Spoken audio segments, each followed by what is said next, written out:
Fragments of Silicon still requires good vehicles.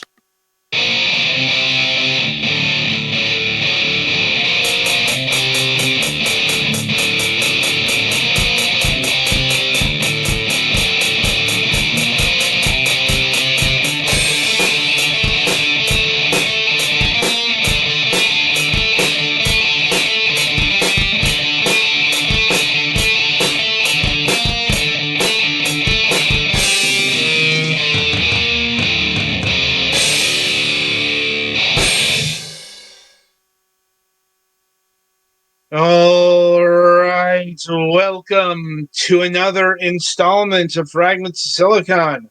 I'm your host, Adam. Joining me, as always, Archaeologists and Petty Fan. Let us get to the news. Petty, why don't you start us off this week?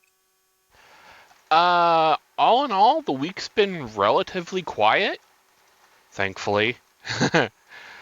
um, it's been kind of funny.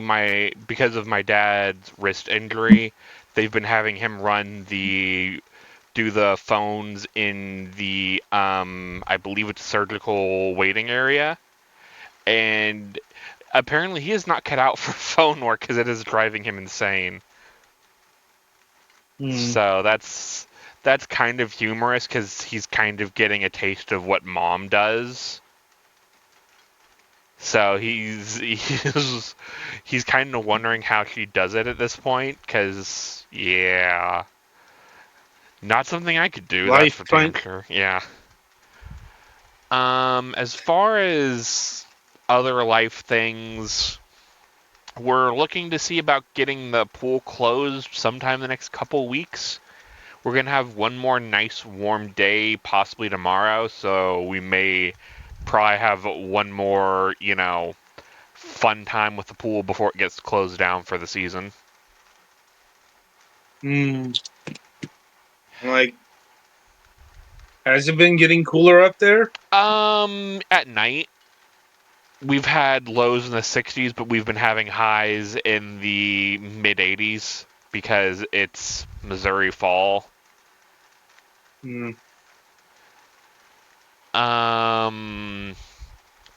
And then as far as gaming goes, still trying to figure out what I want to do for the couple Digimon tournaments I have coming up. The shop I've been going to over in Kansas is having a Win-A-Box tournament for the new EX7 set. So I'm going to head down there. It'll also give me a good chance to practice for the regional in Iowa. See because if I can't do decently at that, my deck might have a problem. So hopefully the cards I have ordered make it in so I can do some testing online and whatnot. I've been trying to play a little more of Spider-Man 2, but at the same time, I'm at the part where it's just a lot of doing stuff in the city, and I kind of forgot how combat works, so I need to either start a new profile and do the tutorial again because it's been so long, or kind of trial by fire it at this point. So there's that. I've also been watching a couple streamers do Final Fantasy 16, just kind of get their take on it because it's a pretty good game. Yeah. It just came out on the PC. Yeah, that's why they've been streaming it because they don't have a PlayStation. So this is their first time playing it. And yeah, they found some funny bugs. Like, there's a part where the main character, Clive, is in a prison. And from what you can see originally, just like in the footage on PlayStation, you assume he's just shirtless, but no, he's not. And if you have an ultra-wide mod, you can actually see all of him, if you get my drift. Did they actually model? It is not all of it, but You can see the rear. What a waste of polygons. It's funny though that there's that much of him modeled. I'm like, It's just one of those things that we all have had a moment of, wait a minute, they actually did that? at least one specific person did. Yeah. But yeah, it's just one of those funny things you find when you use mods to break cameras, and you kind of realize, Right. Oh yeah, people are stopping and T-posing just outside of, your field of vision, which is hilarious and stuff like that. Because even with as powerful as the PS5 and stuff is, they still have to use the tricks we've been using for like 20 years at this point. Well, keep in mind, PlayStation, the Spider-Man 2 game is about as AAA as it gets. Mm-hmm. And yeah, as think that's it for me. So next person. That's your cue, Galax.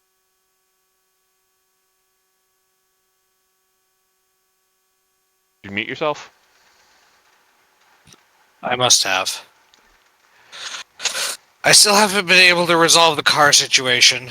I mean, I know that's not unusual. You still have what, for a that week? Theoretically, yeah. Not super ideal, to be realistic. Mm-hmm.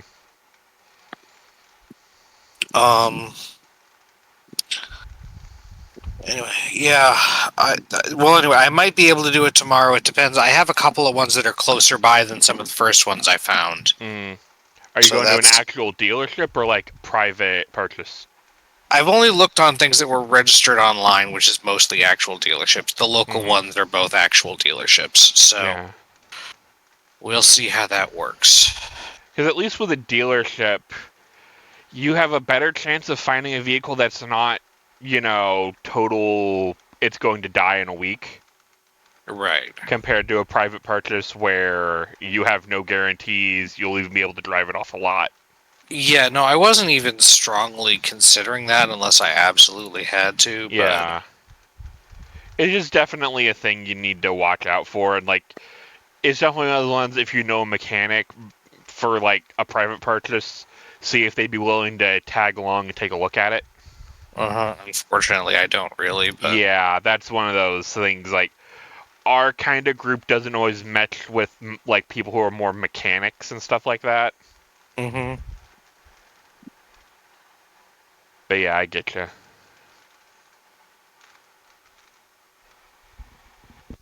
So yeah, that's the main thing.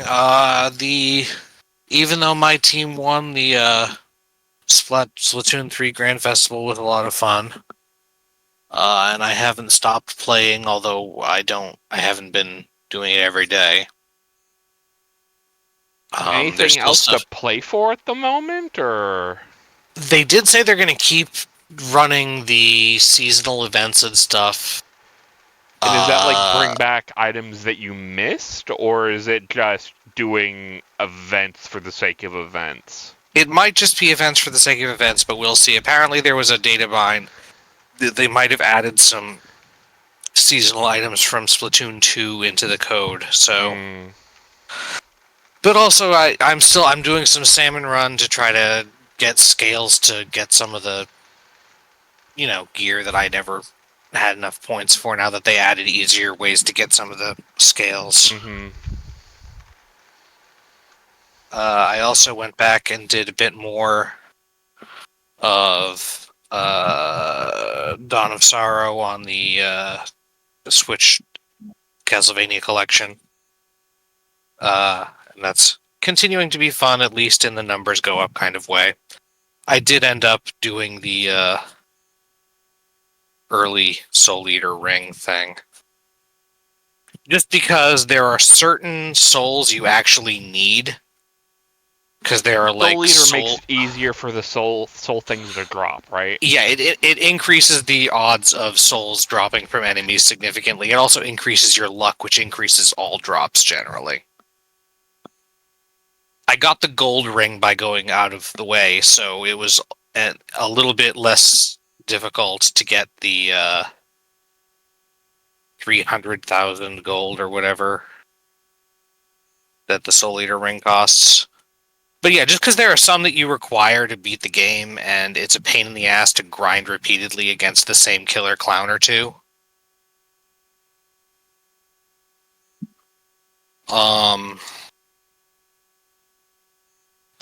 Plus, the next boss to do is Gargoth, and if you know anything about that part of the game, in Gargoth is in the tower that is not the clock tower; it's the other tower.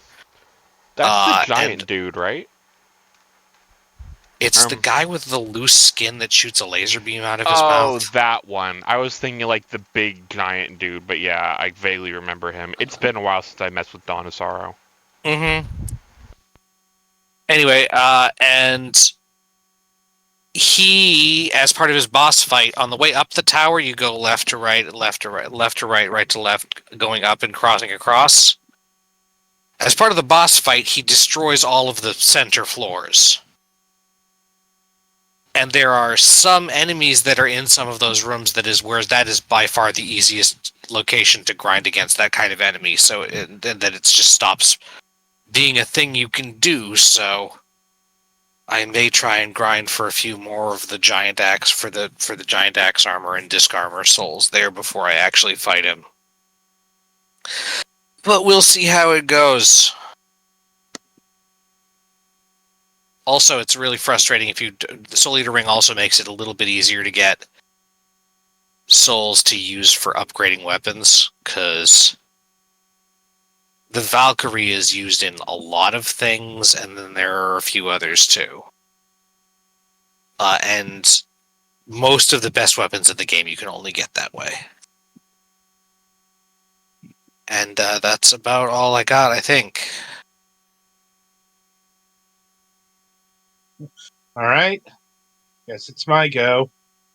Let me see. I had my yearly eye exam on Monday, and I passed in the sense that I didn't have to get new glasses.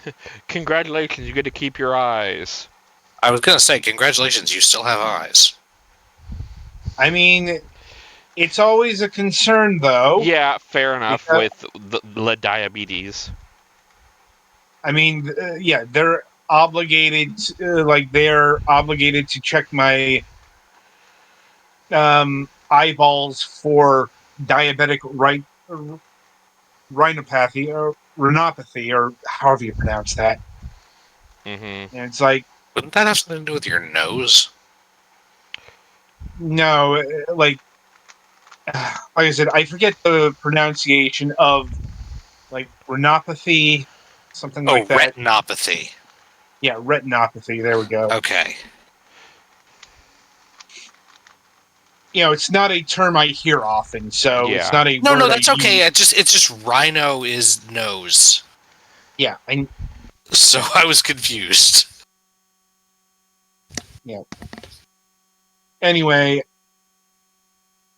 like I said, all free and clear outside of, like my vision's apparently gone down a peg, like in like official measurements. He was telling me these numbers, and I was kind of nodding along like they meant something to me.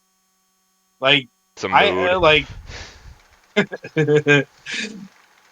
like, yeah, I have no idea what these measurements mean, but I don't feel like getting into the details. Are you going to have to remove my eyeballs, yes or no? Yeah. So it led to a weird situation because he was starting to consider a new prescription for new glasses, but then he's also like, like your current sets, they're still pretty good, and ultimately did not end up writing a new prescription. Which is good because thanks to an change in insurance subcarriers, the optometry office, they can handle my eye exams, but they can't handle any like eye photos or actual dispensing of glasses anymore. Like, I have to go to a different place. Yeah, that's dumb. Welcome to American healthcare. It really fucking sucks here. It's dumb, but I also have a $350 not deductible Payment? like credits towards new glasses. And and if I go to the proper place, they'll cover the photography. That's not that's not the issue. Issue is make network proceeding. And just the time investment of going to another shop to get the new glasses and whatnot. Like, the good news is apparently my astigmatism has gone down. Or was it the myopia? One of the two has diminished. The other has stayed the same. Though the doc also keeps mentioning that within the next 5 to 10 years, my eyes are going to do things where it's going to make reading text at a certain distance hard. Fine. Like, so time to start breaking out the large print books? Not yet. I mean, literally not yet, because he did the test with the text, and he said, "I'm fine for now." I know my sister ended up using a Kindle and just has a large print mode. Basically, he said my eyes are showing age-related thickening. That is very common. So, like we get older as every year passes. Yeah. Which is why I have to have an eye exam every year. I mean, that's a cross section with, the chronic condition. Yeah. My doctor's office wants me to have one every year, but my insurance only pays for it every 2 years. Well, thankfully, my insurance does cover it every year. I would imagine if I got diagnosed with something like diabetes, they would cover it yearly, but since I don't, then... Right. Well, it's like, they want to make sure that they don't have to inject your eyeballs to stop blindness. Yeah. That's a real thing, by the way. I am aware, yes. Many people are not. Fair. But yeah, do not Google that. Please, for the love of God, do not Google that. I'm like, let's see. I'm curious what made that mistake. Don't make that mistake that I made. Yeah, I guess in other health news, I'm seemingly fighting off an allergic reaction to some aloe I used. Like, it did the opposite, and around my legs are all a bit red. Like I got sunburned. And it's not like need to go to a hospital type allergic thing. It's just mild skin irritation stuff, right? Yeah, just mild skin irritation. Might have some it might have something to do with detergents in the socks, because I'm like, they're kind of along the lines of where I wear my socks. It could be something, since you just got a new washer, there could be something like when from the factory it might not have been all the way washed off. It might have got leaked into the clothes. If it keeps happening, get one of those tub cleaning tablets and toss that in there.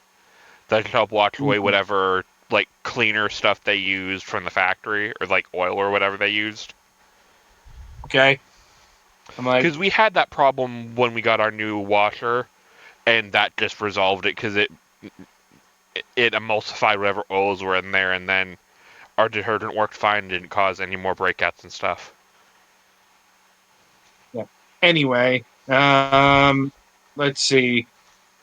In gaming news, well, I'm still playing Pillars of Eternity. Like You're this going to be game is playing just Pillars of Eternity for an eternity. you're not wrong. Because I've spent the last, I don't know, 20, 30 hours just doing all the side questing in the main, or at least the capital city. Mm-hmm. I can't really say it's the main city, but it's it's the big capital where where all the big things happen. And I've just been kind of exploring and doing all of the side questing before I finally hit the central hub and had to stop because, well, I have to do the show. Yeah. Yeah. Also, we are officially in the busy season in terms of game reviews because Mhm. I have spent the last 2 days our review schedule because things keep coming down the pike slash game like having to find room for this, that, and the other thing. To wit, a game that I was supposed to review this week got delayed to next week, and a game I got just the other day is filling its place. And it's also one of these games that had a demo before it got released, but demo went away when it got released. Good job, guys. Why do you do this? Yeah, no idea. It pisses me off too. Anyway, not to mention the game in question has left a bad taste in my mouth, so I needed a couple of days to make sure, I wasn't going to rage on about it on Sunday. Anyway, with that in mind, I think that'll about do it for the news broadcast. So, merrily we shall roll along to the interview portion of the broadcast. So, this week we are welcoming Chris Anatoy Hariputra of Toge Productions. Hello. Hello. How are you doing today? Good. Thank you for having me, guys. No problem. No problem. I'm trying to think if you're our first Indonesian game developer on the program. Like, Nice. That's what Thank you for I'm the honor. thinking. I we've had a few people from Southeast Asia. I think the last one was Malaysia. Yeah. So, anyway, with that in mind, we like to get to know the people behind the games, the studio, and what have you. And I'm always interested when we get somebody from a less highlighted area of the world, let's say, to ask this question. What got you interested in video games, both on a personal and a professional level? Yes. I started making games when I was, I think, in high school. It was like small mods. I made like Counter-Strike levels. I made Warcraft and StarCraft. Like maps. And I've always wanted to kind of like make my own games, I guess. And back in like early 2000s or like the late 90s, I started thinking like why aren't there any games from Indonesia? Because like all the games that I play are from either from the US or like or Europe or Japan.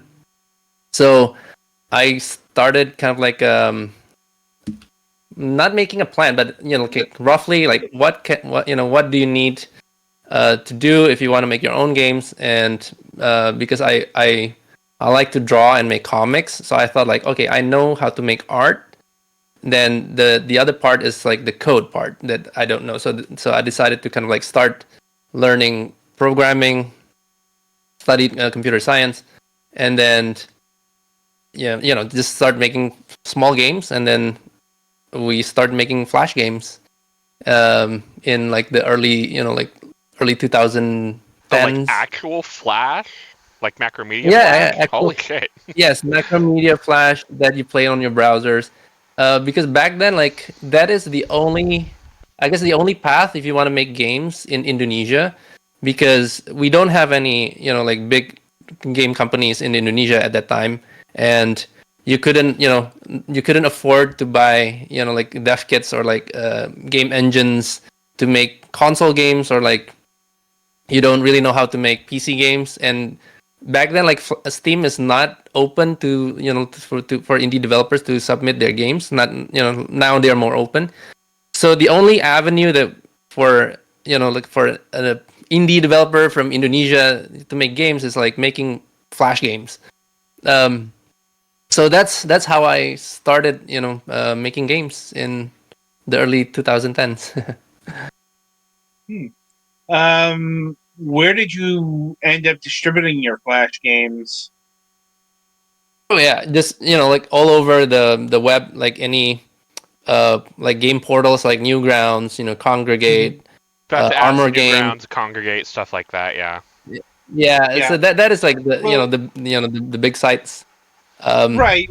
It's like there were one of two paths for Flash developers around that time. Either you're on the Newgrounds, the Congregates, those sites, or you're on the official like corporate websites, Yeah, like like Cart- Cartoon Network, Nickelodeon. They had a lot of Flash games on Yeah. their websites.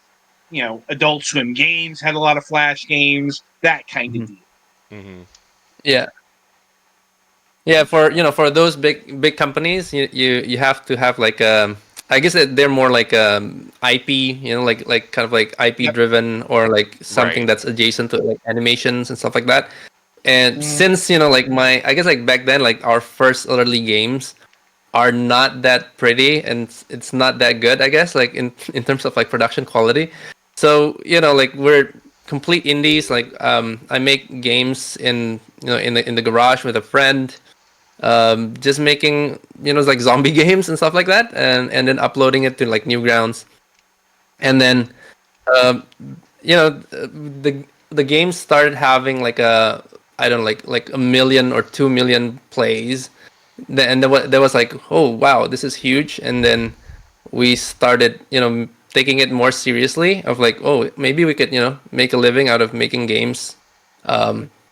Yeah, and so that's how basically that's how Tokyo Production started. So we started making Flash games, um, uploading that to Newgrounds and all the other sites. I remember back then there was a website called Flash Game Licenses or something like that, where you can put your Flash game that is like in development, and then have all the different websites or like publishers bid on those Flash games.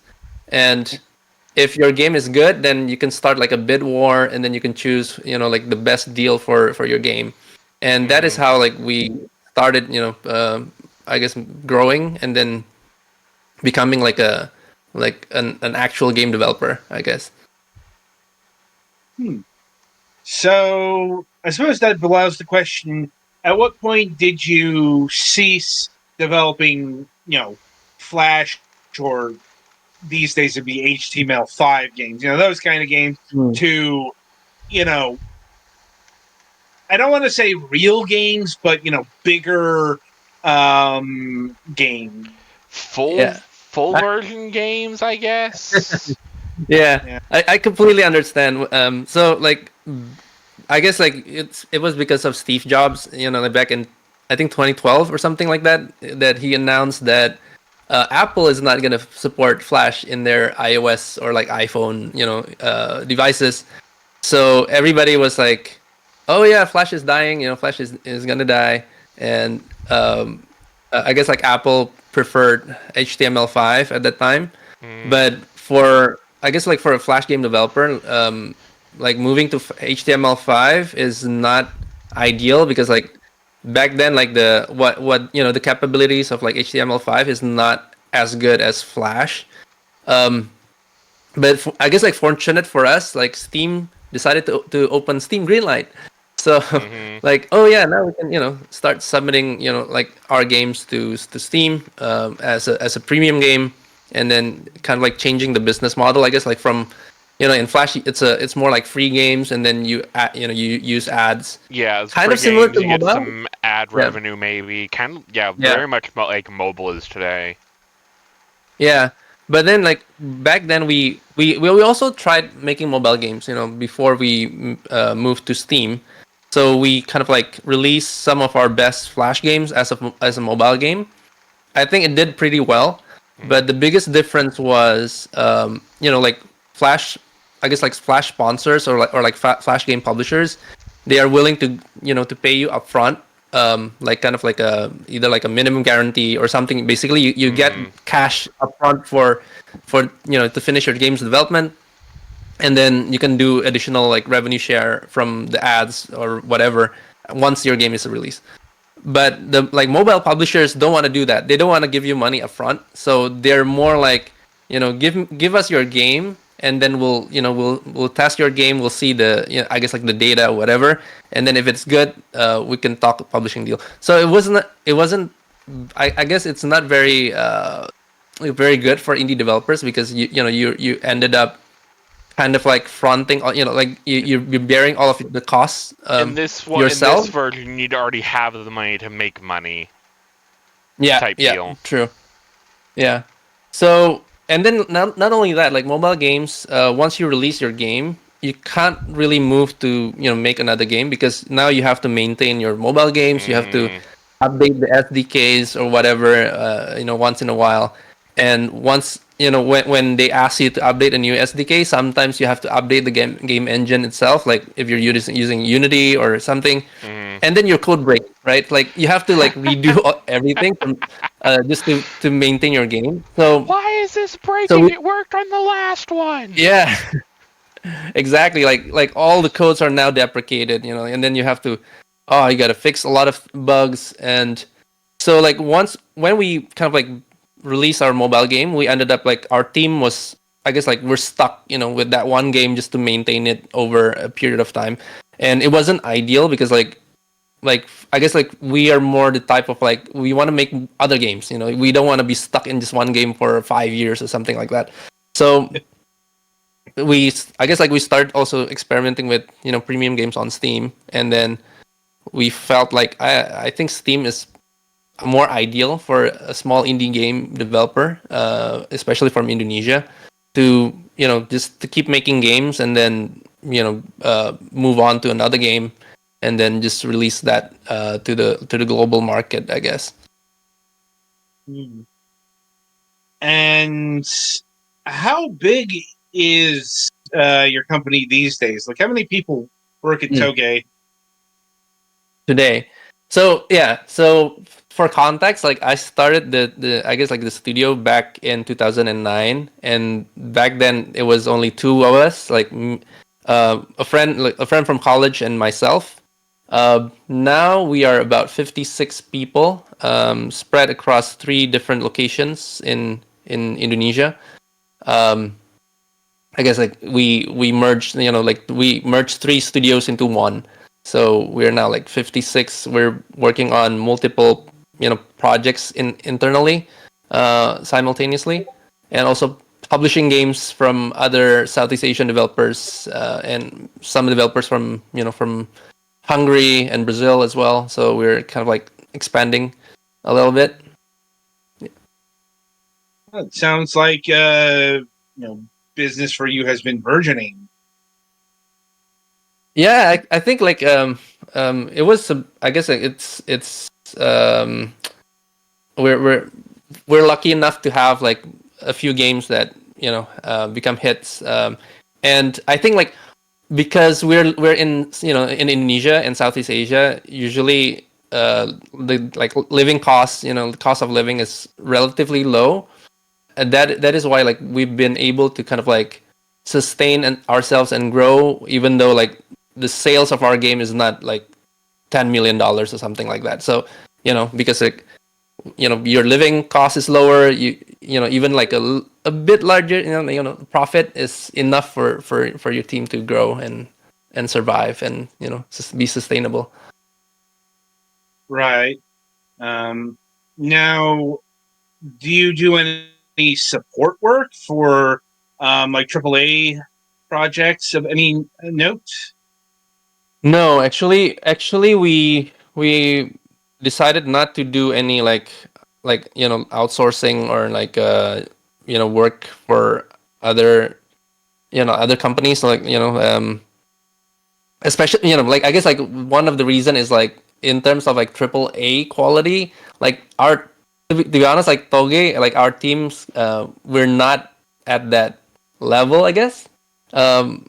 To to deliver like high quality, I don't know, like 3D graphics or something like that, and it would be, I guess, not in our, I guess our passion is not there. So our team's passion is more into like expressing like our own games or like stuff that I guess we like, and not working on other people's games, I guess. So we did try like a few like outsourcing, accepting a few outsourcing projects from, not from AAA studios, but from like like brands or like like digital agencies, to do like ad, like I guess like ad games.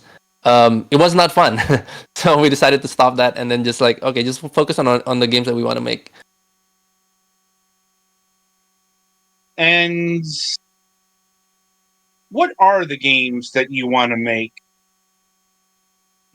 Good question. So yeah, I guess it's always, it varies, right? So in our, I guess in Toge, we always do like an annual game jam.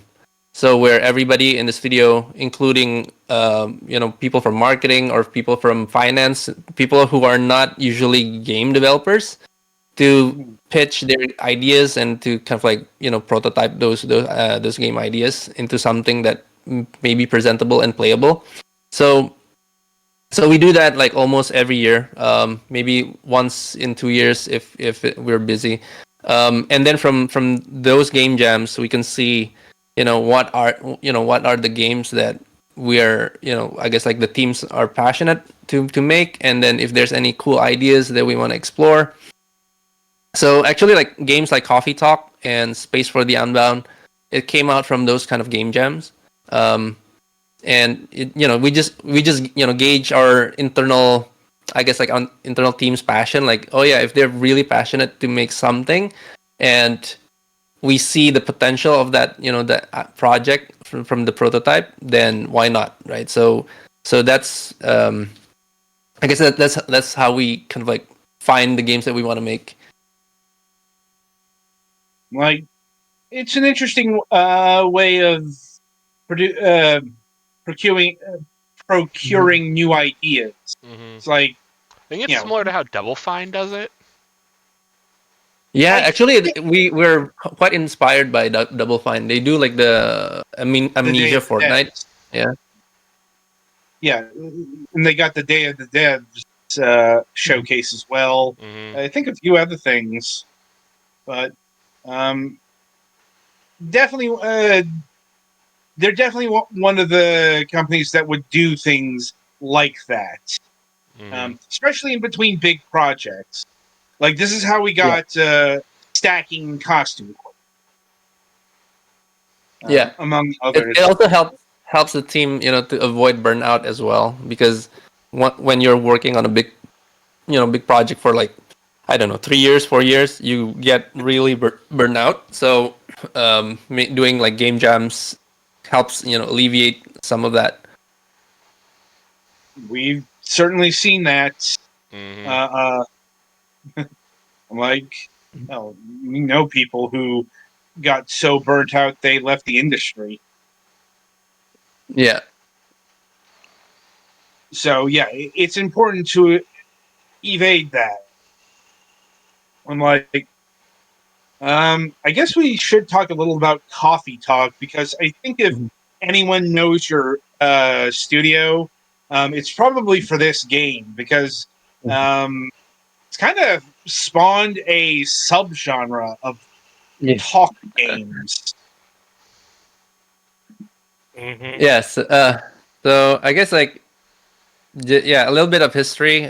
So Coffee Talk came out from a game jam, I believe, sometime around December of 2016 or something like that, or maybe 2017. And the original creator, like the idea came from Muhammad Fahmi. Sadly, he passed away a couple of years ago. And yeah, he was basically back then he was our head of marketing. So he's not really not really the part of the game game development team, but he always wanted to make his own games. So because we do that internal game jam, so that was like his opportunity to kind of like, okay, so now I have this idea, I want to make it. And so he pitched like the idea, like he wanted to make a game that kind of like replicates the feeling of like you're holding a warm cup of coffee and then you're sitting in a cafe next to a window and then it's raining outside and then you can hear the trickle of the rain, and then lo-fi music runs in the background and then you're just chilling and then you're gossiping with your friends. So he wanted to make a game that kind of like replicates that feeling. It's very abstract, but when he told me that kind of like experience, I guess, like I can really I can relate, I can really imagine like how that feels. And so we did the game jam, and then the outcome of that game jam was a prototype called Project Green Tea Latte. You can still find it in itch.io. That was like the very early proof of concept of Coffee Talk. And then from that one like kind of like prototype, we see like a lot of people on itch.io, like they gave feedback, comments, even gave us like donations. So it kind of like it's, I guess it kind of validates the game idea. And then we decided to like I think this is pretty cool. Why not continue making it into a full commercial game. And yeah, I guess like Coffee Talk is also Fahmi, he was inspired by a game called Valhalla by Sukeban Games, which is in Valhalla. It's basically kind of like the same format, right? You're in Valhalla, you're a bartender serving alcoholic drinks to customers in a bar in a cyberpunk situation. While Coffee Talk is like you're a barista making coffee and tea for fantasy characters in a cafe, urban fantasy setting.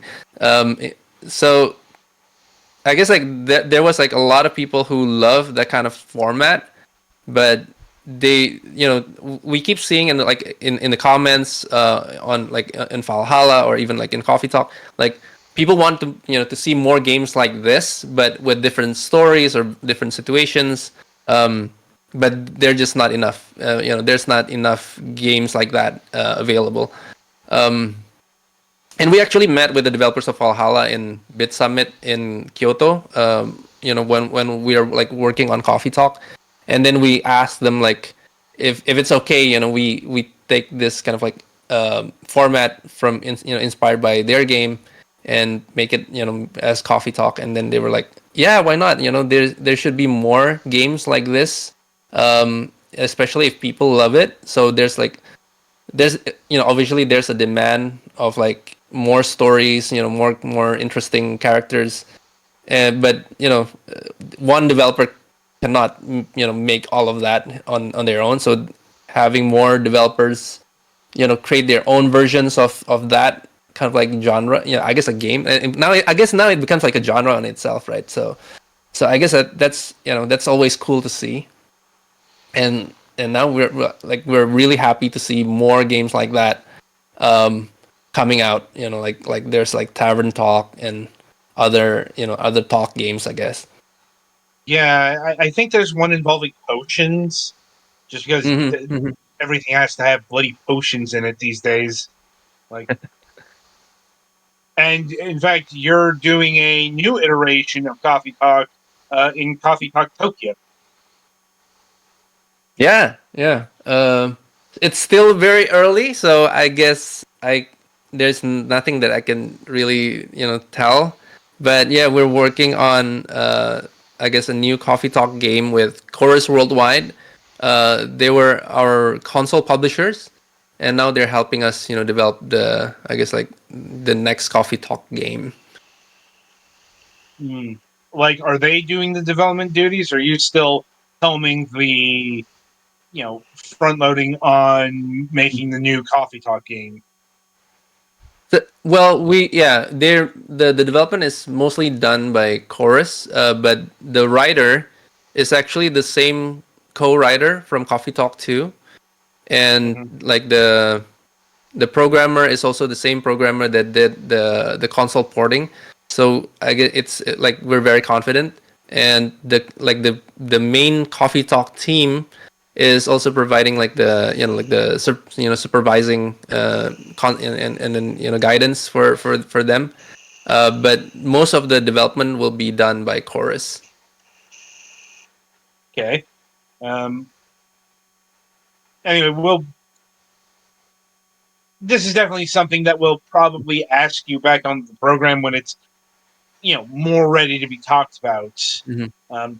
So moving along, I do want to get to the game that, I've really been wanting to talk about, the game that's really interested in having you on, and that's Kriegsfront Tactics. So for the uninitiated, what is Kriegsfront Tactics?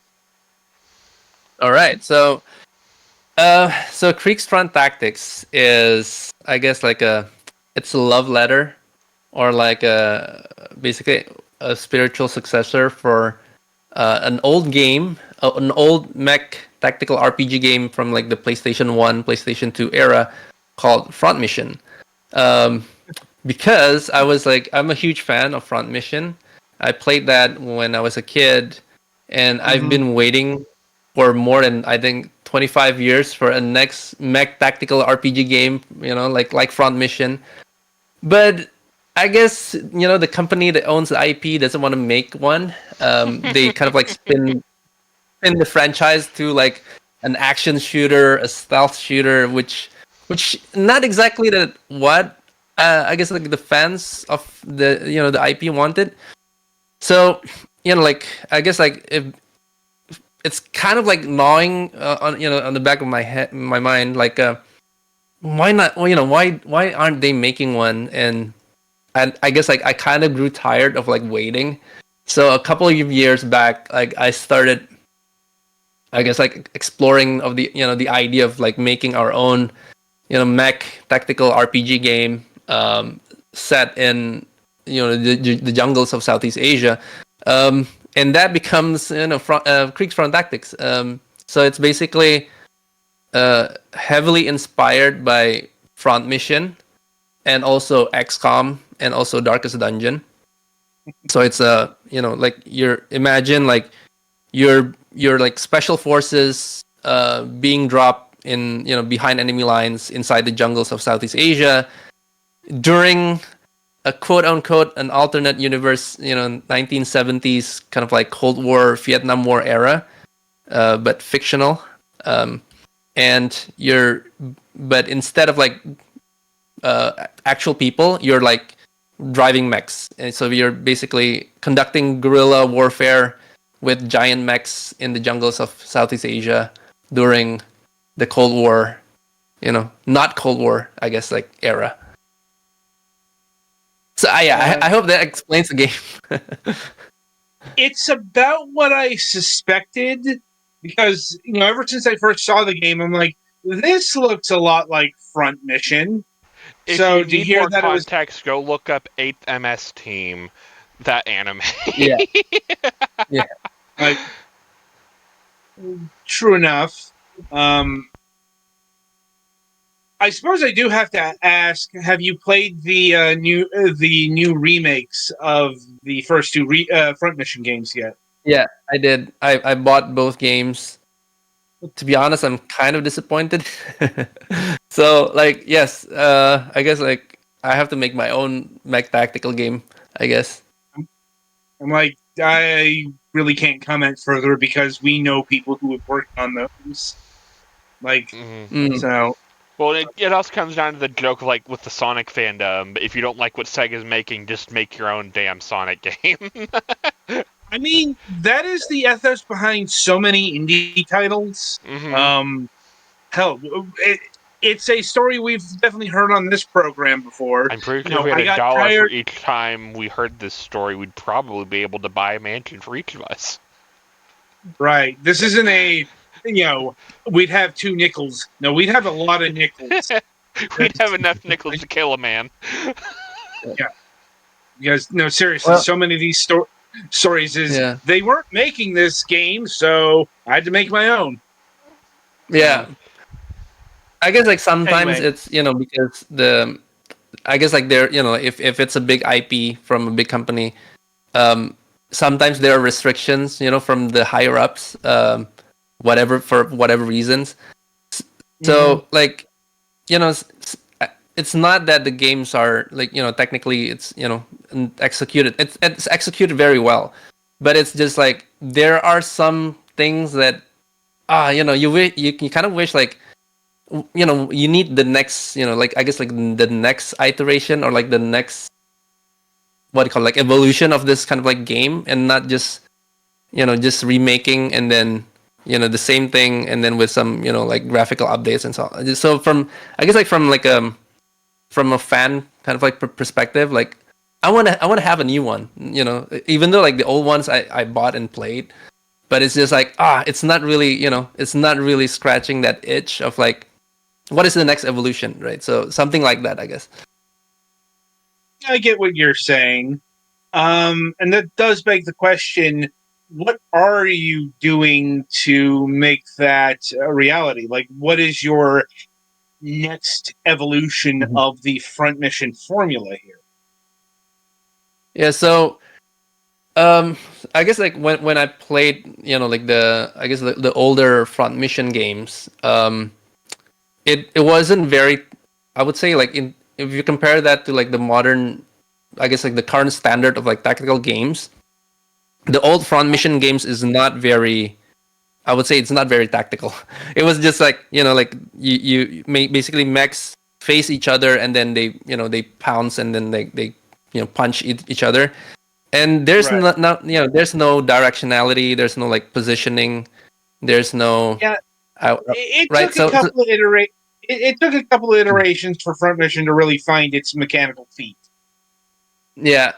So I guess like one of my pain points is like I really love those games, but when I played it again, it's like, oh yeah, you can really feel like I guess like some of the designs are outdated, and then comparing that to, for example, like XCOM, I guess like the gold standard for like tactical games now is like XCOM.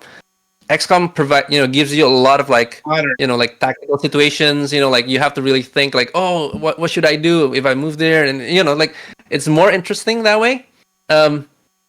And so basically we thought like, okay, if we want to make like a spiritual successor of Front Mission, we will what would we keep and then what would we change, right? So the things that we want to keep is like what is like the very important things of like what makes front mission, right? So like, okay, the mechs has to be customizable, and then their body parts needs to be destructible, like each, like the arm, the legs, all that needs to be there.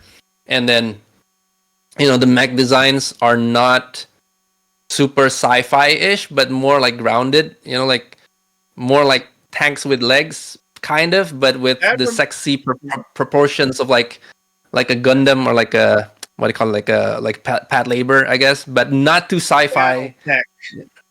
Yeah, This right. is So it's like Battletech. there needs to be like a balance there for what makes a front mission mech, right? So, and then Right. you want to have like that kind of like political military drama story that is like intriguing, and there's also interesting characters, like character driven, so we want to have that as well.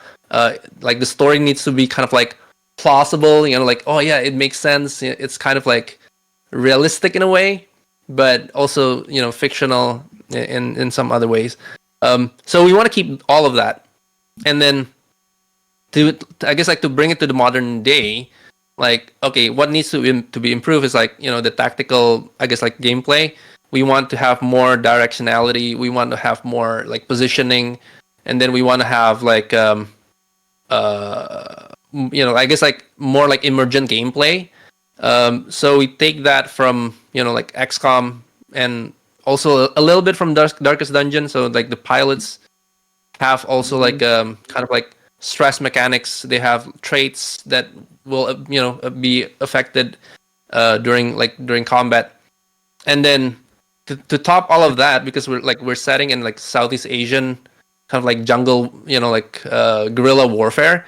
So there needs to be those like elements that make it feel like it's like like guerrilla warfare in the jungle, where you like sometimes you get shot from the trees and you couldn't really see the enemy. So like fog of war and I guess like cover is really important. Like you can hide in the jungles, you can hide behind the trees, and then you can also destroy those trees to kind of like open that area and then like see enemies, which happens a lot in like war in Southeast Asia.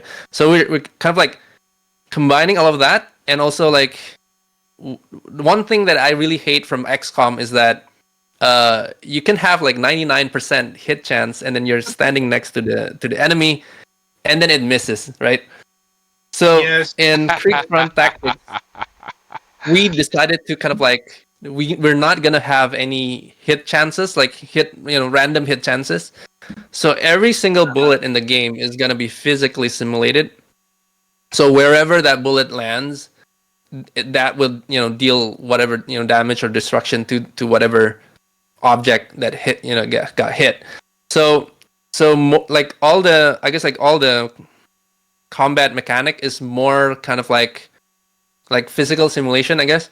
So depending on where you aim your weapon, and then you have to kind of like you can see like I guess like more like an FPS. So you can see like the bullet spread of your shot, and wherever that bullet lands, that deals damage. So there's no hit chances of like 99% stuff like that. So we make it like I guess it feels more, what do you call it, like it gives more agency to the player to decide like, okay, where I want to aim my shot, and then make that decision, and then not have like a RNG system tell you like it misses, right? So it's completely within the player's control. I get what you're saying there, because I don't think if you've ever played XCOM, you will encounter that particular frustration. It's kind of famous for it. Yeah. Anyway, so in regards to your tiling, it looks like this is using squares. Yep. Okay. So we decided to use squares because I guess like that makes it feels more like Front Mission, right? Because all the Front Mission games have square tiles, so we decided to keep that as well. That makes sense. Plus there is a fundamental shift if you were to change this to hexagon. Yeah. Like two more sides just adds a whole layer of complexity, but that is a discussion for another day.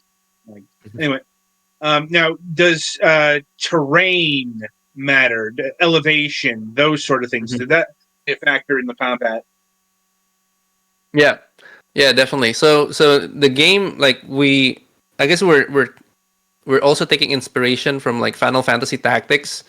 So like elevation, direction really matters. So depending on like which direction you're facing, if you get hit from the back, you get more damage, or like the ability to like evade enemy attacks is like diminished.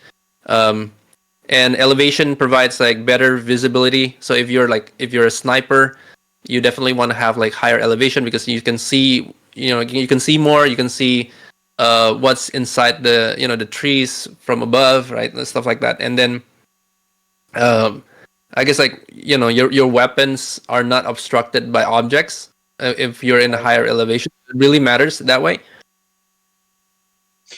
And Like- the game also, like the objects, not the in the like the levels, the maps, like objects in the maps can be destroyed as well. So like if you see like trees, you can see buildings, those stuff can be destroyed in the game.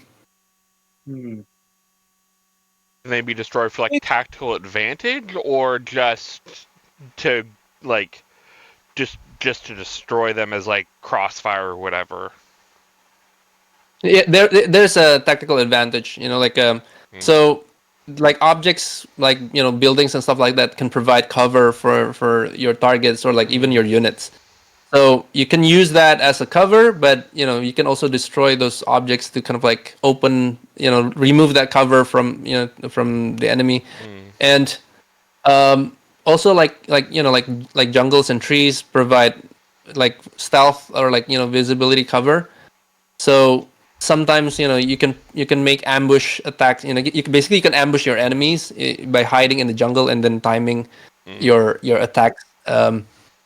So like the environment and is it really matters, and it adds like that a layer of like strategy, tactical decision making on for the player. So you're not only just moving and then like attacking enemies, but you're also thinking about where do I position my units, like will they get cover, like, and then should I destroy this cover, so that I can shoot the enemy, or stuff like that, or maybe I should keep it so that I can use it later. So there's a lot of that in the game as well. Hmm. Yes, it's a range of tactical considerations that that it feels very modern. Like, like this is stuff that you really didn't see back on the, say, Super Nintendo. Yeah. Due to a lack of processing power. Like, anyway, so speaking of damage, I do want to talk a bit about battle damage. In regards to the mechs that the player would have. Now, are units automatically repaired after a battle is done? Like if a mech is destroyed, is the pilot killed? That kind of thing. Like, is there permadeath? Yeah. So there will be permadeath in the game. So this one. So basically, we're also this is taking from like XCOM and Darkest Dungeon. So the pilots, kind of like they will be if they die, then they're gone. So you basically we want to have that kind of like player attachment, emotional, I guess, like emotional impact when they lose their pilots. But also I guess like there will be an option to kind of like, if you want to if you prefer not to have that, maybe we can have an option to turn that off. As for like battle damage, so because like the game is not, what do you call it, like it's not one combat and then you go to the base, like in XCOM it's like one combat, you go back to the base, and then next combat you go back to the base. So here in Kriegsfront it's more like, okay, you're a team of like special forces, I guess, drop behind enemy lines, and then you have to survive. So it's more like a dungeon crawling, I guess. Like you have to survive this like a gauntlet of multiple combats, and then you have to explore until you reach your objective, and then you can go back to your base, right? So during this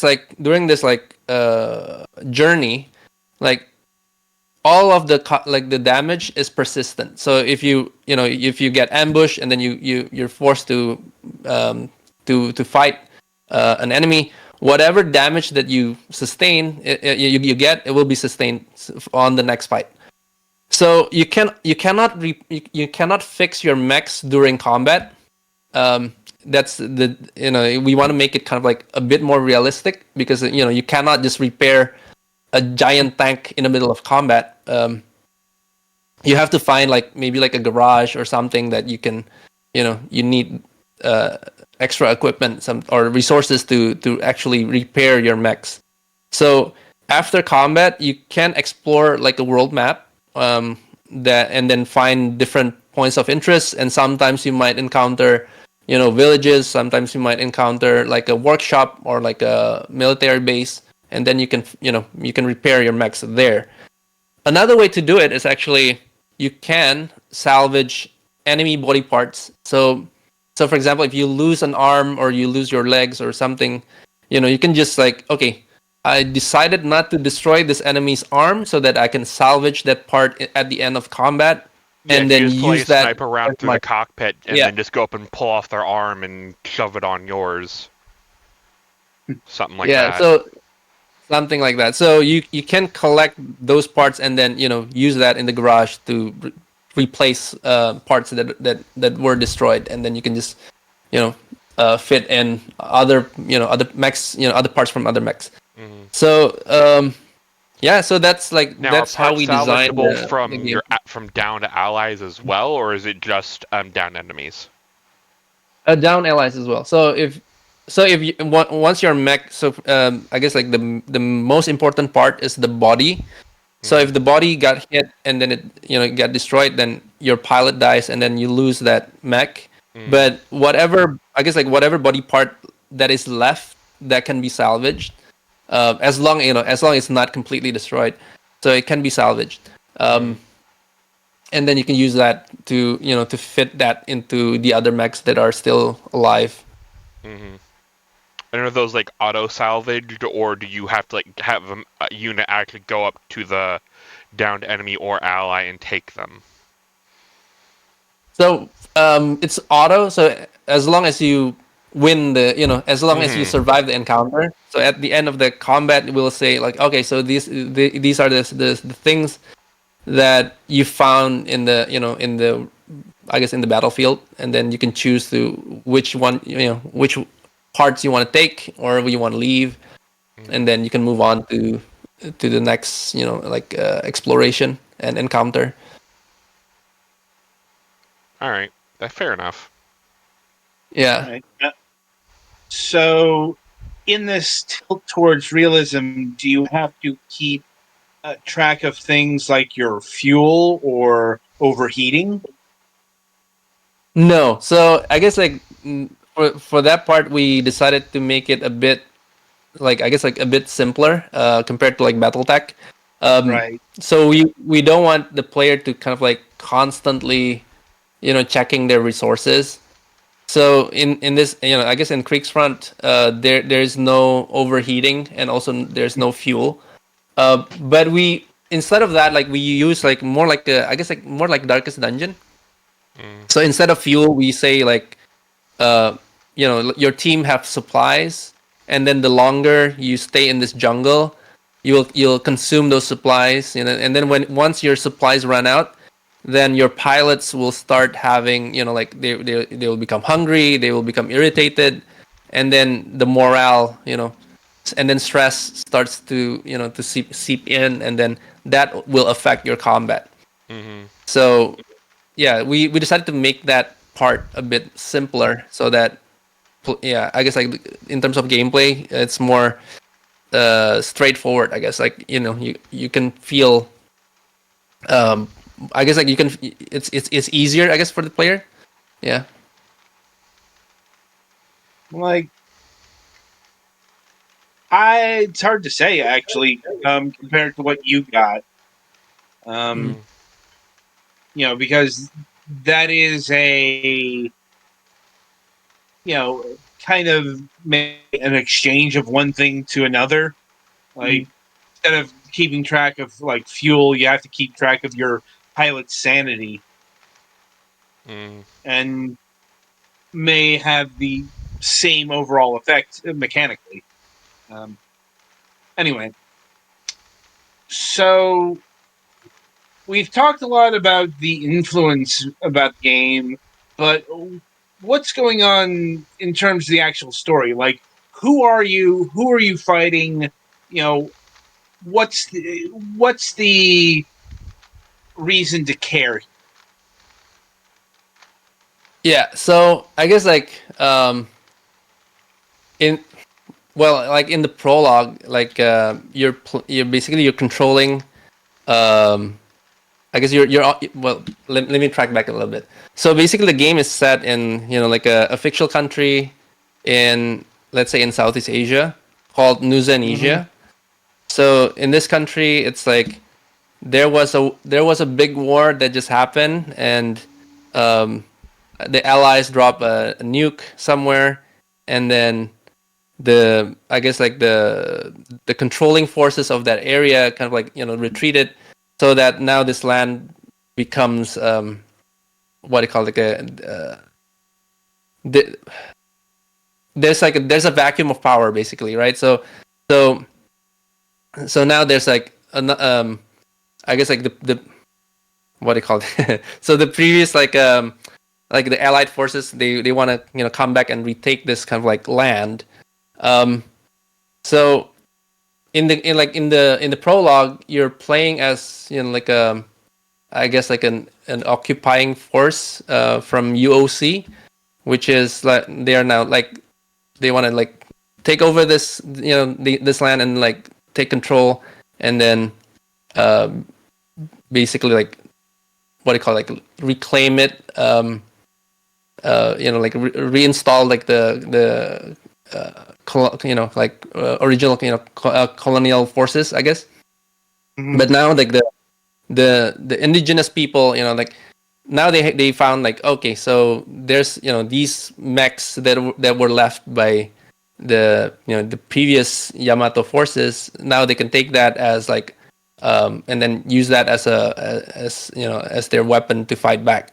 So on one hand they want to fight for like independence. So basically like in this prologue you're playing as the UOC, but then like in the full game you'll be playing from both sides.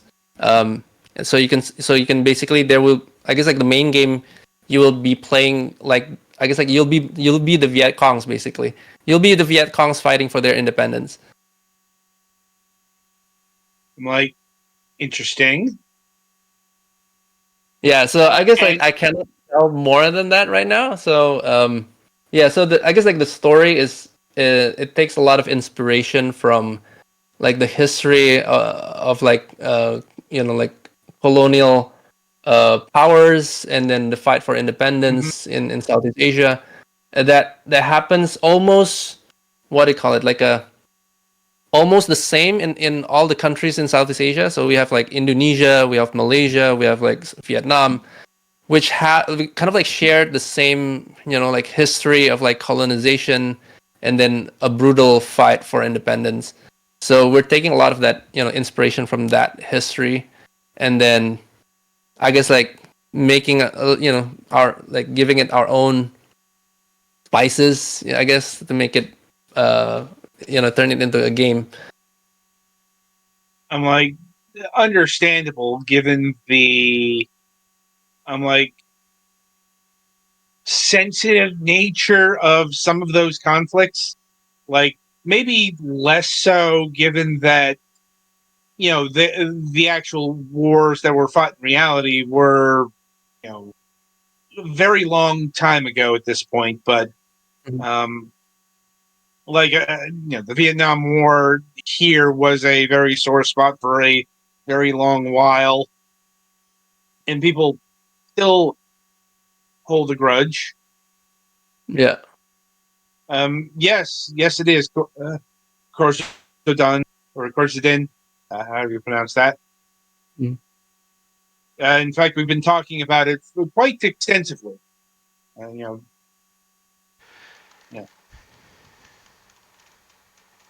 Anyway,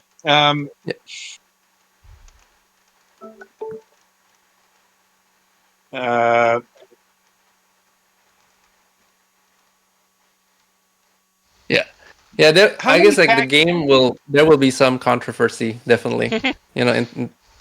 Yeah. And I guess like from for us, like we want to kind of like because a lot of games or like a lot of like the I guess like mainstream media mostly portrayed Vietnam War from like Western perspective. So in Creek's Run Tactics, we want to also bring the Southeast Asians perspective of the war, and it will not be pretty, to be honest. Yeah, nothing about Vietnam was pretty, let's be honest. No, especially since, technically speaking, like the Vietnam War wasn't a war of independence, that's a war of unification. Yeah. Once again, that is a That's a topic story. for That's a story for another podcast entirely, bro. yes. Anyway, the next question I wanted to ask was, how many factions are you playing as? Is it just, the rebel forces versus the colonials, or, are there, is there like a third party, a fourth party, what have you here? Yeah, there will be so you'll be playing mostly like the two main factions, but there will be a lot of other factions that might influence your decisions or like different situations. There will be basically there will be other forces or like other what do you call it, like other factions working in the shadows, and and then that will affect the story, and also the I guess like this the what do you call it, like the games, your decisions basically in the game. Indeed. Now, are all those decisions made on the battlefield, or like in between battles? Are there any sort of, like, let's say, visual novel interstitials that might determine how things play out? Yep. So like I mentioned before, like instead of like having one battle and then go back to the base, so we're more like, you have like this area that you can explore, so more kind of like a dungeon. So in that kind of like dungeon, you can encounter locations, and then that will trigger kind of like a, I guess, like story, kind of like an FTL. Like FTL, you reach a certain location, and then a story pops out, and then you can make decisions. And sometimes it can be kind of like a random generic event, or it can be like a main story beat, I guess, where you can have character dialogues and stuff like that. So there will be like a lot of decision making throughout that journey during a mission.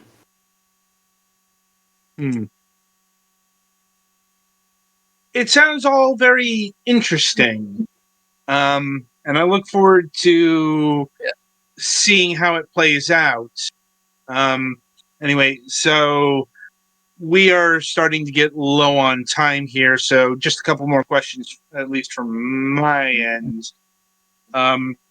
What's the level of customization that you can do to your mechs? Mm-hmm. Yeah, so you can customize like the arms, legs, body parts, weapons. Well, you can swap the weapons, and each mech they have like four main body parts: the legs, left and right arm, and then the body. And then you can equip two weapon, like one on the left arm and then one on the right arm, and then one on the shoulder, like left shoulder and then right shoulder, and then a backpack. So you can customize those parts, and then different parts can give you like different stats and maybe like abilities or perks. And then you can also customize like the textures, the skin, the color of your mechs. You can add decals, like maybe like your own like unit logo, and then you can customize the name of the mechs, and also the pilots. You can also customize the pilot's name, Yeah, and maybe photos of the pilot as well. So you can I guess like you can mod your pilots. You can create, your own photos. I guess you can put that in the game, and then you can like that's me. Like You and the as the homies are pilot. just about to go free Yeah, fictional Eastern nation. It's fine. Yeah. yeah. Yeah. What's the? Is there any going to be any sort of moderation in regards to the photo uploads? So I guess like we'll be using like Steam Workshop, mostly. So yeah, I guess like if there's the content needs to what do you call it, to follow like Steam's guidelines. Yeah, but I guess other than that, I think it's pretty much open to whatever the user wants to make. Yeah. Mm-hmm. You don't want to answer the question, the TTC question. Like, if you don't know what that is, We actually have a question from the chat. yeah. I remember going in Front Mission 3. I remember going with shield on one arm and gun plus shoulder weapon on the other arm to get the most out of each limb. Can you mix and match left and right arms? Yeah, yeah. You can mix and match left, right arms. Even like if you want to make a mech with both like arms holding shields, you can do that. Like all shields, like even like the shoulder attachments are shields. It's up to you. Are there You can different you can build your own. classifications of like heavy defensive mech, light scout mechs, or is it all just like one universal body and you like pick what weaponry you want to put on it? Oh yeah, so the mechs have different classifications, right? So there will be light mechs that runs, like run faster but very low HP, but higher AP, stuff like that.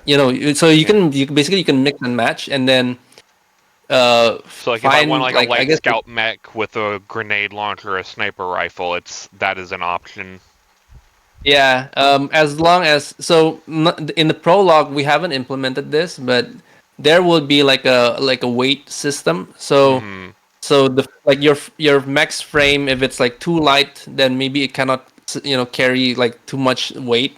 Right. But if it's like a heavy mech, then it can carry a lot of weight, but it's slower, Yeah. stuff like that. So there's gonna be some balance in there, but I guess like it's we're giving it the players freedom to the player to kind of like customize and figure that out, I guess. Fair enough. Right. So, do you have an idea when Kriegsfront will be out yet? So we don't have like a release date yet, but hopefully sometime in 2026, it will be out. Okay. Hopefully. Well, I mean, in fairness, that's a year and some change away, so there's a measure of time there. And given that kind of gap, I'm gonna wager that no pricing has been figured out yet. No, not yet. But I guess like in terms of like range, it should be somewhere around 25 to like 29.99. That should be in that range. Yeah, makes sense. Now, are you just developing this for PCs, or are you angling to have this on consoles as well? Yeah, we're hoping to like release it on all of the console as well, and also Steam Deck. So we're working on having that like compatibility, so that we can port the game easier. Yeah, but right now the development, we're mostly focusing on PC because that is like the easiest. But we do have like controller support and then porting in mind. So hopefully by the time we're ready to release the game, it will be available on consoles as well. Okay. All right. So I think I've run through my questions. I'll see if my colleagues here have anything further for you. I guess my only thing I want to expand on the console front, are you self-porting it to consoles, or are you looking for another company to do that? I guess like it depends. Well, we haven't really decided, but Fair enough. I guess we'll see. Yeah. Yeah. And I Mhm. think that's it from me. Alex? I think I'm good. Sorry, I've been a little bit distracted today, but it does sound interesting. Indeed. All right. Chris, I want to thank you for taking Oh, time we do out have of your- another question in the chat if we have second for it. All right. All right, last question. I guess real quick, okay, then never mind, they just got in. What would you say your design pillars for Kriegsfront? I would say like cool, cool mechs, rounded fictional universe with spicy, military and political drama, and then like I guess like the jungle guerrilla warfare with mechs kind of vibes. And in terms of like graphics, we're aiming for like a low poly retro graphics, but with modern shaders. So I guess that would be the design pillar. And right, so the game is Kriegsfront Tactics. It can be currently wishlisted on Steam, I believe. So Yeah. go ahead and do that if you haven't already. And hopefully, Chris will be speaking with you again about this Coffee Talk Tokyo and more in the future. Oh, just to add one more, there's also a prologue that you can download for free on Steam, Okay. and play like I guess like the first 2 hours of the game.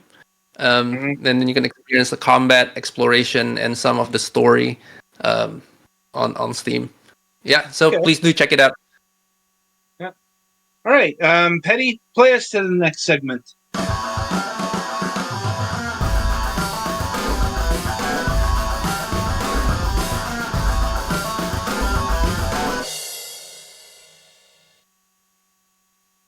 All right, so welcome to the topic of discussion. So first of all, I will note we are aware of the Pal World Nintendo lawsuit, which just broke before we went to air. Mhm. But we have determined that there's not enough information for us to comment on it. Yeah, as we joked in the pre-show, it's a little too hot off the presses. So we'll be back with that next week. Mhm. So we will continue on with our planned topic for once. That's funny. I'm like, anyway, and we are going to be talking about Nintendo Cube. And to Not to be make confused sure with Nintendo GameCube, which is completely different. it actually is, because Nintendo, the Nintendo GameCube is a system that they released 20 years ago. Nintendo Cube is probably their busiest developer in the modern age, but also they're they don't get the light shined on them like, say, Next Level Games or Retro Studios, or even some of their affiliates like HAL Lab. Like, anyway, we're talking about Nintendo Cube because they just changed their name to that a few weeks back. They were previously known as ND Cube. I'm like, so if you are familiar with them, congrats. But if you're not, they are the ones who have been shepherding the Mario Party franchise ever since Hudson got taken off of it back in the day. I will note that Hudson wasn't taken off of Mario Party because they died. Now, this happened before Hudson got absorbed by Konami. We don't know why Hudson ultimately parted way with Nintendo in regards to the Mario Party. It could have just been a case of, let us do anything else. But I'm not so sure about that because a lot of the people who did the Mario Party games ended up at ND Cube, now Nintendo Cube. Like, Nintendo very specifically targeted the structure of Nintendo Cube to take over the Mario Party franchise and put it in the hands of veterans. In fact, the current president of Nintendo Cube, I believe, was like a game director on many of the Mario Party games or something like that. Point is, Nintendo had a very specific vision for the Cube after their original vision kind of petered out. And that was like, they were one of Nintendo's joint venture developers. They had a whole spate of these around the N64 to GameCube era. There's some other ones like the whole Mario set or Mobile 21 that was done in conjunction with Konami, like Game Boy Advance games. In the case of ND Cube, it was done in conjunction with the advertising megalith that is Densetsu, in order to make seemingly F-Zero games, because their first title out the gate was F-Zero Maximum Velocity. If you don't remember which one that was the first Game Boy Advance F-Zero game. There were 3 of those. We only got 2 of them. After that, we got their F-Zero game that wasn't F-Zero. Presumably because they had Sega's Amusement Vision working on an actual F-Zero game. We had, and I shit you not, this is the actual title of the game, an F-Zero clone called Tube Slider. That is a name that has not got. That was sarcastic. Yeah. It's a game name that has not gotten any less hilarious 25 years later. And that's probably the most notable thing about it. The whole innuendo-ness of it all. But regardless, the Nintendo Cube has found its calling mostly doing Mario Party games. But this hasn't been without contention because their first Mario Party game was Mario Party 9. I'm like, for those of you who might not be overtly familiar with the Mario Party games, this coincides to when Mario Party was entering a really dark period of its existence. I know there are some people who weren't keen about Mario Party 8 because it was the 10th Mario Party in like 10 years, including like the portable version. There were like 8 Mario Parties on console, Mario Party Advance, and Mario Party DS. That's a lot of parties. Well, you got to keep putting in new stuff or something.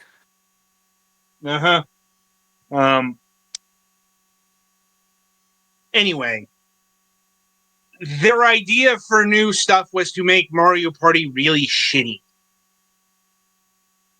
And that was to introduce the dreaded car. Which effectively, like, you might not think that's as big of a deal, but it effectively destroys the entire board game purpose of it. It Right. what events happen is still randomized based on each individual person's die rolls, but there's not really any significant strategy based on taking different routes or thoughts based on like the different positions the star can be in, because you're not even going after the big stars in the same way. Mhm. Basically, a lot of the tactical level gameplay, I guess, of Mario Party just doesn't work when everybody's in the same car going on an effectively linear board. Yeah, like it's legitimately one of the dumbest ideas I've ever seen for not just a video game, just gaming in general. Because I'm like, it defeats the purpose of having a board game. Like, you're supposed to be in competition with each other. And you still are. It's you know, just you're in competition while you're all stuffed in the same car, which definitely anybody who's ever been on a long road trip with their family can definitely report as being a pleasant and not at all forced activity. right. It's just awful. And they did it twice. You know. But thankfully, that era of Mario Party is very dead. And Because, to their credit, the same people who fucked it up did fix it. right. And I guess hopefully it's dead. Well, I mean, here's the thing. Nintendo Cube has done, what, 3, 4 Mario Parties on the Switch, and they haven't brought the car back. Yeah. So, you know, it's safe to say that the car's not coming back. Like, and you know, thank God for that. But I would be remiss if I did not mention that Nintendo Cube does have experience in adjacent games to Mario Party. Specifically, they made the Wii version of Mario Party. Mhm. You know, that is to say, the Wii, literally Wii Party, and Wii Party U, which I like. I honestly don't have much to say about, at least Wii Party, because you know it was another mini game collection in the Wii style, and it came at the last possible moment for when that was still viable. You know, I think that came out in like 2010. So, you know, just the last gasp of the whole Wii era. You know, granted, some of that is just, you know, the epic fuck up that was the Wii U. Yeah. Wii Party was 2010. You know, but Wii Party U was interesting in. I think that was one of the few games that used both the Wiimote and the gamepad in conjunction with one another. Might have been. You know, like I know one of the Mario and Sonic at the Olympics also did that combination. Like and like Wii Sports Club did that with the Wiimote and the golf. You use that in conjunction with each other. I'm like, Right. anyway.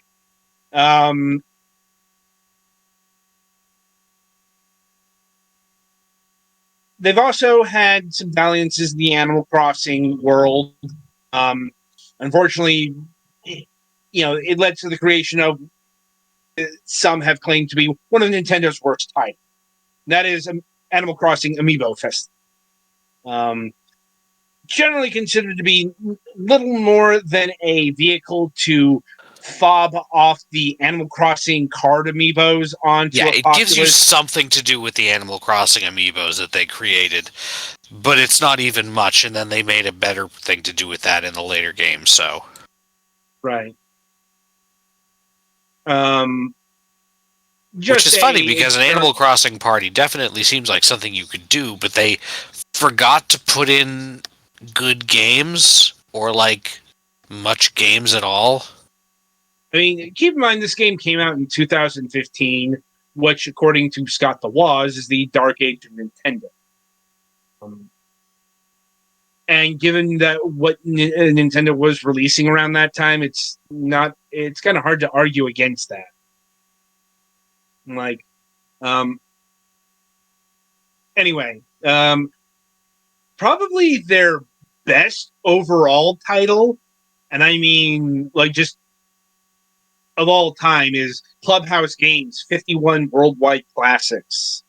Now, granted, that's kind of cheating, because if you're not familiar with the Clubhouse Games series, it's taking a bunch of casual read public domain games and bundling it all together.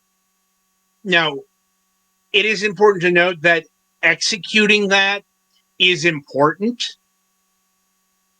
And given everything I've seen about Clubhouse Games 51 Worldwide Classics, it does that well enough. Not sure if it gets like all of the 51 games down, but like I said, it seems to be fairly beloved.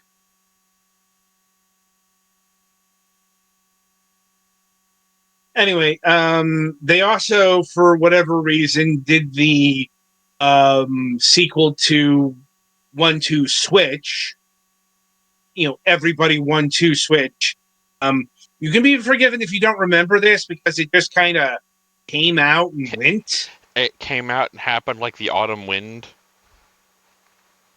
Yep. Anyway, and that brings us to today, or this year, as we are set to get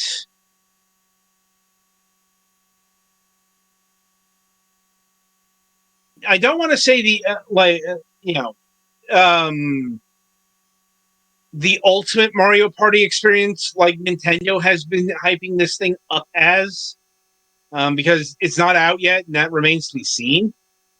But certainly the latest one. Yeah.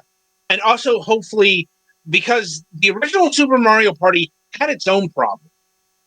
But I think, at the very least, this one is going to fix a couple of the problems that Super Mario Party had.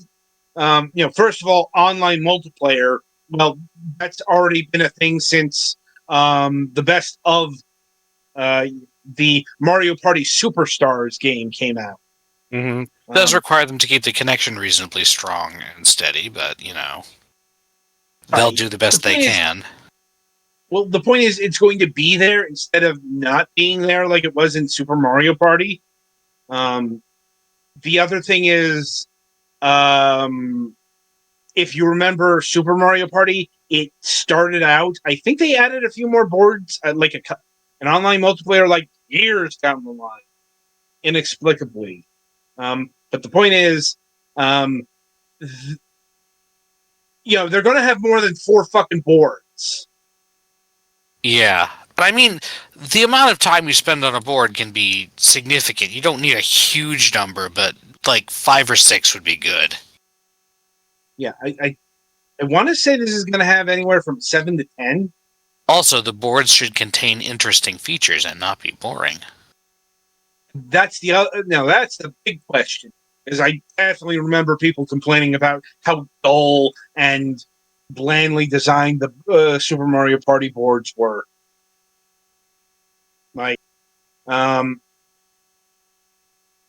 and they have announced that over 110 mini game. Okay, it's 7 boards, including returning favorites, Rainbow Castle, Mario Rainbow Castle, and Western Land from Mario Party and Party 2. An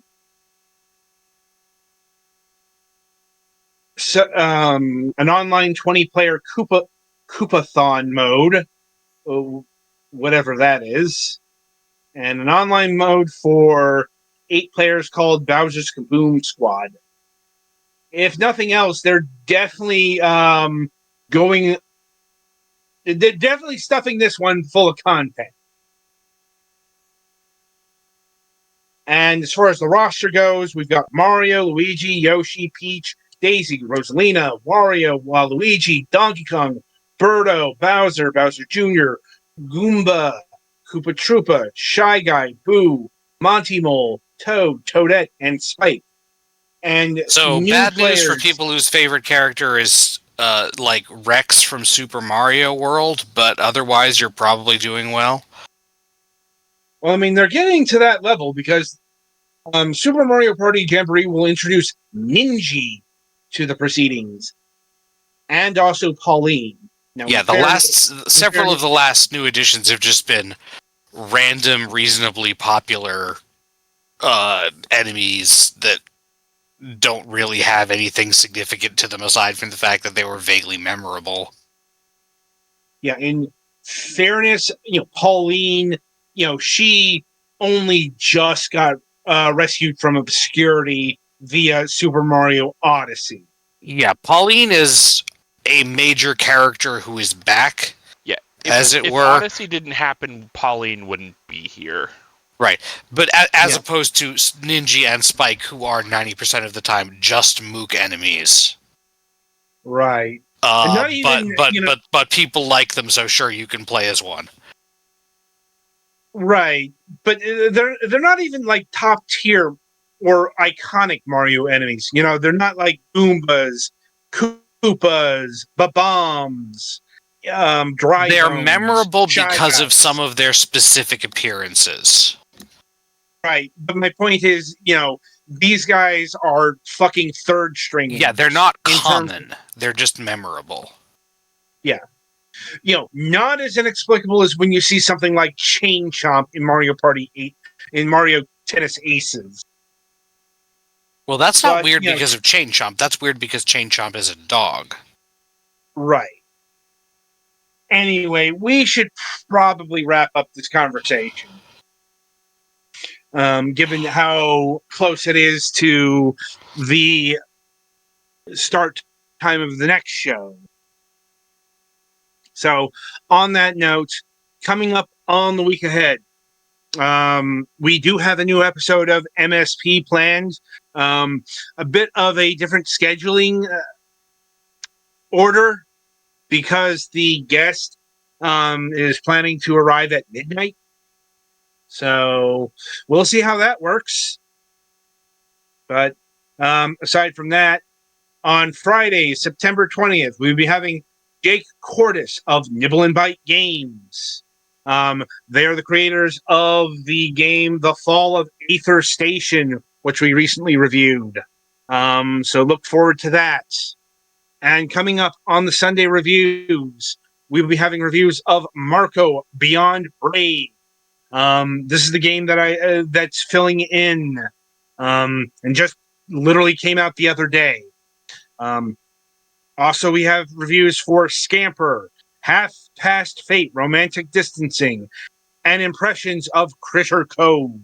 So look for all that, and until next time, I shall wish you good gaming.